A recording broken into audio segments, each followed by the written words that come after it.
If you asked any League of Legends player who has played for at least 4 years prior to the upload of this video, which rework is the worst, you'd be very likely to be answered with the name Aatrox.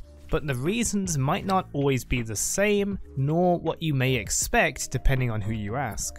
Some will say Riot turned Aatrox into Riven, others will say he lost his revive, and many others will say Riot replaced the old Aatrox with a new, completely different champion.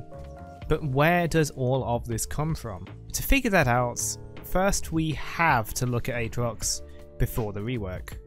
Aatrox was an auto-attack centric bruiser and drain tank release in Season 3. As expected with the reputation of the rework, there's a lot of differences between the original Aatrox and the newest reworks. And once again, like Mordekaiser, reworks is plural because actually both Aatrox versions have had a gameplay rework each, for a total of 4 iterations of Aatrox through reworks. Release Aatrox's passive was called Bloodwell, replacing his mana bar with blood. Health costs for his active abilities would fill up the Bloodwell, which in turn gave him bonus attack speed based on how full it was. Only 5 patches after Aatrox's release, the bonus attack speed was nerfed from 50% at all levels to 30 to 55% attack speed based on champion level. And when Aatrox had a full Bloodwell, he would gain a revive with a very long cooldown similar to Zac, draining the Bloodwell to depletion while using it to recover his health. For the revive duration, Aatrox became untargetable, so you could not stop his revive once started. The Bloodwell would deplete while not in combat, encouraging Aatrox to stay in battle. His abilities were very good at helping him do that. Aatrox's Q was Dark Flight, which would fly upwards for a moment before slamming down on a target area, dealing physical damage, and knocking up enemies in the center, damaging them as well as those on the outer circle. It had a 10% current health cost and a fairly long cooldown, but was a very powerful ability given that it was like a basic ability version of Malphite's ultimate. Aatrox's old W was a toggleable 3-hit auto-attack ability that flicked between Blood Price and Blood First. Every third basic attack, Blood First would heal Aatrox for a flat amount of health with an AD ratio, and the heal would triple if Aatrox was below 50% maximum health. Blood Price would take between 15 to 50 health based on level to deal a heavy amount of burst damage with a powerful 100% bonus AD ratio. Blood Price also had an AD ratio of 25% bonus AD on its health cost as well, making it dangerous to use, but also a very strong way of filling up the Bloodwell. Aatrox's E was Blades of Torment, a V-shaped projectile that dealt magic damage to all enemies it passed through, scaling with 60% bonus AD and 60% AP. It also slowed enemies to 40%, allowing Aatrox to keep up with them easily when caught. Aatrox's old ultimate was Massacre, a steroid ability that, when cast, would deal a burst of magic damage in an area around Aatrox, scaling with 100% AP. His range would increase by 225 for the 12-second duration, and he would gain 40 to 60% bonus attack speed, stacking together with the bonus attack speed from his passive, both helping him rapidly apply his W effects.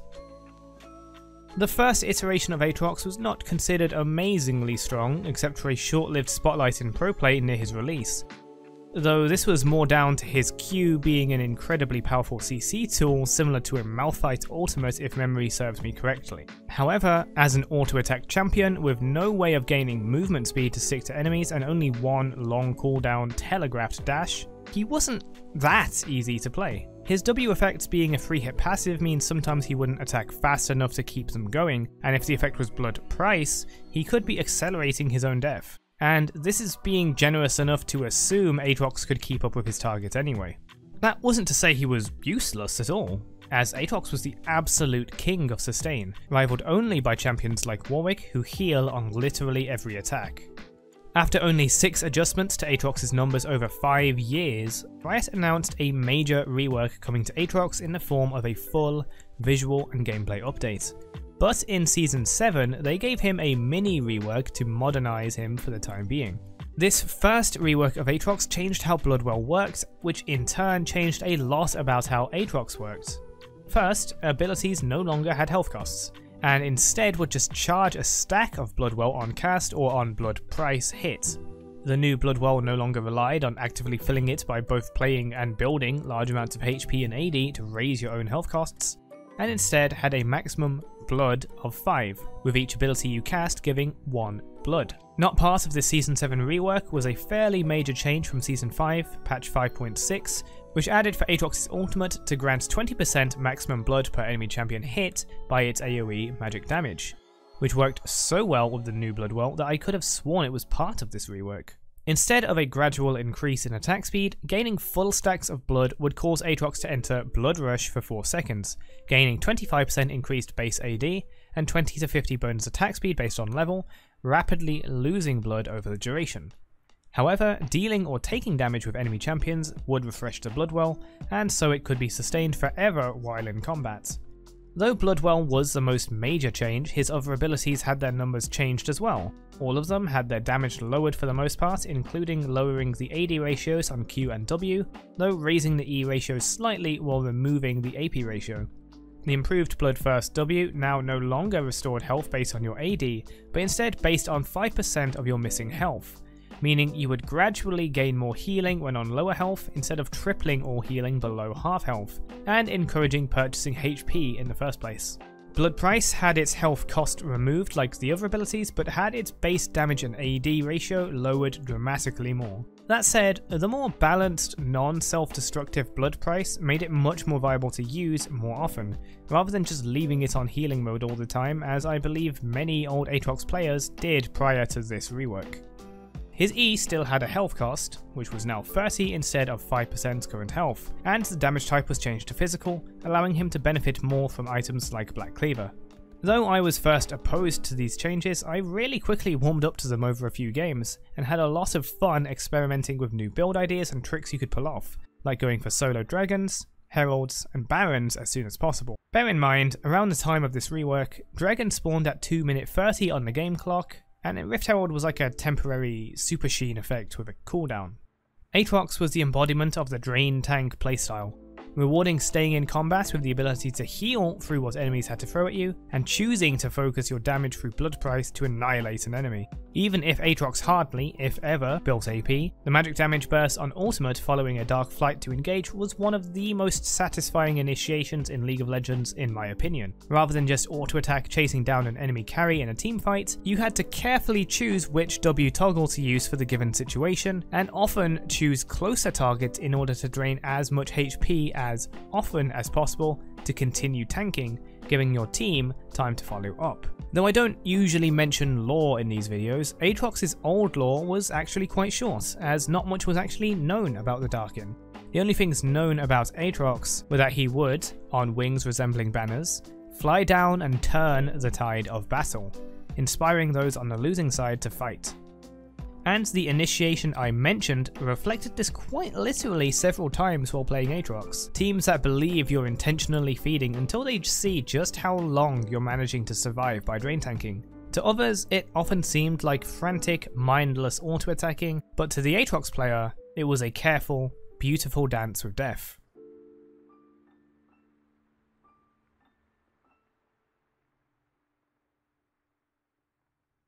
The Aatrox VGU was already announced and already confirmed to be coming, but Aatrox would be one of many champions shortly before it to be incredibly powerful with the new Guinsoo's Rageblade. Why I'm mentioning this will become relevant later. So what happened? Immediately, Aatrox looks different. The more lean and elegant build of Aatrox has been replaced with that of a hulking juggernaut, and this was reflected in the gameplay as well. The first major rework of Aatrox, or the second rework of Aatrox, had massively changed his abilities. His new passive was Deathbringer's Stance, granting him 50 bonus range on the next auto attack, dealing 8 to 16% of the target's maximum health as bonus physical damage. It also applied the Mutilate passive, which reduced all healing and shielding on them by 40%. It had a cooldown of 25 seconds, but it could be reduced by 2 seconds when Aatrox cast an ability, or by 4 seconds if he hit with the sweet spots of his new Q. Speaking of which, his new Q was named Darkin Blade. He swings a great sword and can cast this 3 times, each with a different shape and sweet spot that knocks up enemies and does much more damage. The first is a linear shape with a sweet spot at the tip, The second is a wider swing with the sweet stop at the furthest edge, and the final was a circular shape similar to Aatrox's old Q, Dark Flight, with a large sweet spot directly in the center. Already, 3 knockups on a single ability was a bit insane, but before we can talk about it more, we need to look at the rest of his kit. Aatrox's new W was named Infernal Chains, a projectile that, on hitting an enemy champion, dealt damage and chained them to the point of impact for 1.5 seconds, slowing them. If they could not escape a rectangular area around this point in time, they would be dealt the same damage again and pulled towards the center.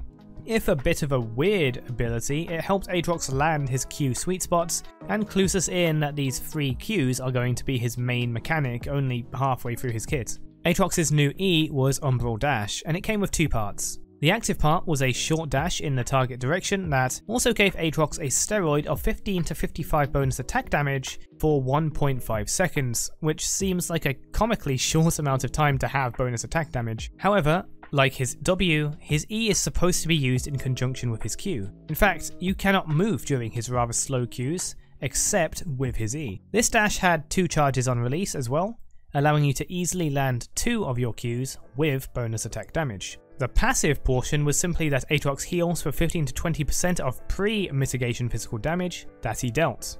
Aatrox's new ultimate was World Ender. Like the old R, it's a steroid ultimate lasting 12 seconds. It feared nearby enemy minions for dramatic effect, and gave Aatrox 120 to 240 bonus movement speed for the first second after casting. The steroid gave increased size as well as 20% of his total AD as bonus AD, and the movement speed would refresh when out of combat. Aatrox generated a stat named Bloodwell equal to 15 to 50% of his maximum health over the first 10 seconds. If he took lethal damage while the ult was active, he would revive like old Aatrox would, using the Bloodwell to replenish health. Though we can point at things and say this was clearly this old Aatrox ability, it's difficult to do, even more so than with Mordekaiser. For example, saying that the E passive of healing from physical damage dealt is a translation of old Aatrox's W Blood First feels more like an insult than a rework, and that's exactly how I felt about it when the rework came out. While some of the other champions we've covered before merged 2 old abilities into one new one, like Poppy's passive and W passive, and Mordekaiser's first rework Q had an old W on his passive, Aatrox's rework has done the opposite, as his new Q is like his old Q, but only if you use E at the same time to give it a dash, and instead of being an engage tool which you follow up with auto attacks, it became both his engage tool and his main form of dealing damage, and doing anything at all. So an auto-attack champion has changed into a cooldown bound AD caster. However, there was still one more rework to cover. The new rework of Aatrox having 3 knockups with heavy damage was great for pro play, especially when they can more easily rely on teamwork to help land those Qs, but he also came with a rather overpowered effect that is no longer in the game called Mutilate. And it's hard to figure out exactly why they gave him that as a rework champion, as that's not exactly something that old Aatrox had nor would want. And it doesn't really interact with the theme of new Aatrox kit either, it was just kind of there. At least it was, until Rework 3 happened, a gameplay update to new Aatrox on patch 9.9. His passive was reworked and Mutilate was removed. Now, Deathbringer Stance still deals damage based on a target's maximum health, but deals a little less, and heals for the bonus damage dealt. The cooldown would now be reduced by 2 seconds for every time Aatrox damages a champion or large monster with a basic attack or ability, or the sweet spots on Q. There were some number tweaks to his W and E, but more importantly, his E was changed prior to this rework to have only 1 charge. And with this rework, the bonus AD steroid was removed, and now the physical damage vamp was changed to all damage types instead. Finally, his ultimate changed. Again with some number tweaks, but more importantly, during the ultimate, he now gains a burst of movement speed on cast, decaying over the duration, and now not only receives increased AD, but also increased healing. The Bloodwell effect was removed and instead was simplified down to gaining a revive so long as he has slain 1 champion, but now only healing 30% of his maximum health.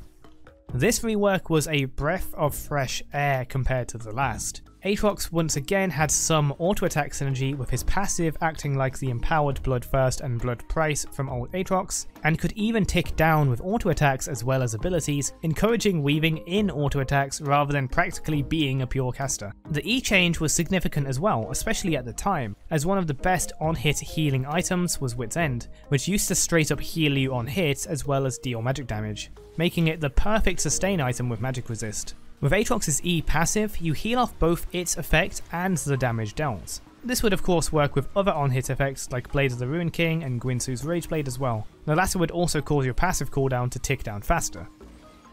The new ultimate effect, increasing healing, finally put some Drain Tank back into Aatrox, and having to earn Revive caused the Aatrox player to more carefully consider when to commit rather than just kinda activating it like a Zillion ultimate whenever danger approached. This was amazing at reversing some of the worst parts of the initial Aatrox rework, and I was ready to concede that it was a decent rework altogether, even if it wasn't necessarily one that I would be playing much. It was still a Q ability centric playstyle, and trying to build like the old Aatrox was kind of trolling, but at least doable. There was one slight problem with this, and that's that it was kind of completely broken. I don't have any data from back then, but Riot did nerf Aatrox heavily after this rework. The R bonus healing was nerfed so it only affected self-healing. The cooldown on the new passive was changed up to 24 seconds at level 1, scaling down to 12 at level 18, instead of the 15 seconds at all levels it used to be. And then they removed the revive effect entirely from his ultimate. This last one bothered a lot of people, but I was happy to see in the same patch that the healing amplification was buffed a little. However, as Aatrox as a flex pick continued to be very strong in pro scene, they nerfed Aatrox's passive healing against minions down 25% from 100 and caused his Q to deal 40% damage to minions. This severely weakened lane Aatrox, and the sustain the old Aatrox was known for simply vanished. After that, he did occasionally receive buffs, but Riot refused to budge, at least not too hard, on these two big nerfs, as all they did was increase the minion damage on Q up to 55%. Though I am much more happy with this iteration than the last, I know that I infinitely prefer the first two, especially the first rework of Aatrox over both of the new ones. The character, lore and playstyle all saw such dramatic changes that it's really no wonder people often say Aatrox was removed and replaced rather than reworked. I occasionally try to play new Aatrox as I would old Aatrox by using his passive and healing amplification on R, but oftentimes this feels horrible, as his lane sustain really just does not exist against minions anymore. At the end of the day, I can name a number of champions in the game today who have more in common with old Aatrox and the old Aatrox playstyle than even the current rework of Aatrox. As I've said many times before, Thresh is my favourite champion, but he only became that when Aatrox, my actual favourite champion, was reworked away. I personally do agree with a lot of people on how new Aatrox could have been released as a new champion, and old Aatrox could have coexisted alongside him. And now I feel I need to, for clarity, say that I do not actually hate the new Aatrox, especially as a standalone champion. I still play him and enjoy playing him from time to time, even incorporating attack speed and lifesteal items to bring him closer to pre-rework, making the most out of those third rework changes. Ultimately, there are too many differences in playstyle and character for it to ever be a good rework in my eyes, such as how I mentioned his new passive combines both Blood Price and Blood First. It loses out on that Death's Dance toggle effect and skill expression old Aatrox would have had, for example. But I can admit that he's a decent champion, and it might not be for everyone who played the old Aatrox, but he's okay, and not as completely devoid of relation with the old Aatrox as he was on the initial VGU. But those are my thoughts, and I'd love to hear yours on this most controversial topic. Do you prefer the new or the old Aatrox? Do you think the rework did him justice, or should he have been a separate champion after all? Thank you guys so much for watching and for all the support and viewership on this video series. Please do comment below with suggestions on which champions you'd like to see appear, and I'll try to cover as many as I can. Thanks again for watching, and I'll see you in the next one.